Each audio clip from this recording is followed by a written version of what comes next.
Duke nisur nga sot e deri në fund të javës, Shqipëria do të përballet me një të nxehtë ekstrem. Ky fillim muaji pritet të shënojë temperaturat më të larta të këtij sezoni veror. Sinoptikanët parashikojnë që insekti afrikan do të shtrihet mbi të gjithë vendin, ku temperaturat do shënojnë 40 gradë Celsius, por këto matje bëhen në hije. Në diell dhe sidomos në hapësirat pa gjelbërim e me asfalt, temperaturat do të ndihen disa gradë më të larta. Parashikohet që sot dhe nesër të jenë edhe 2 ditët më të nxehta jo vetëm të kësaj jave në fakt, po edhe të gjithë muajit.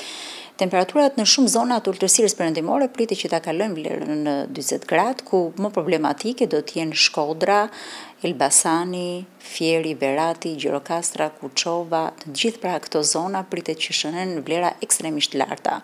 Gjithashtu edhe kryeqyteti, pra Tirana, Durrësi, Vlora, Saranda pritet që të jenë rreth vlerës 38 apo 39 gradë. Ajo që pritet kemi ndryshime nga dita e nesërme, do të kemi dhe rritje të ndjeshme të vlerave minimale, duke i bërë kështu edhe mëngjes dhe netet më të vapshme.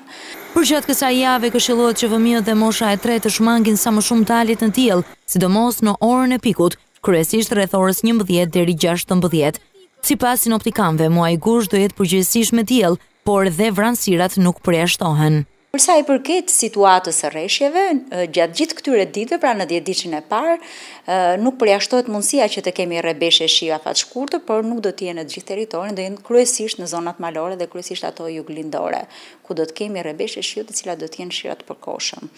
Megjithatë, edhe pse kjo javë pritet të jetë java më e nxehtë e këtij viti, ajo nuk është më e nxehta që Shqipëria ka përjetuar. Në 2015 temperaturat kapën një rekord prej 43 gradë Celsius.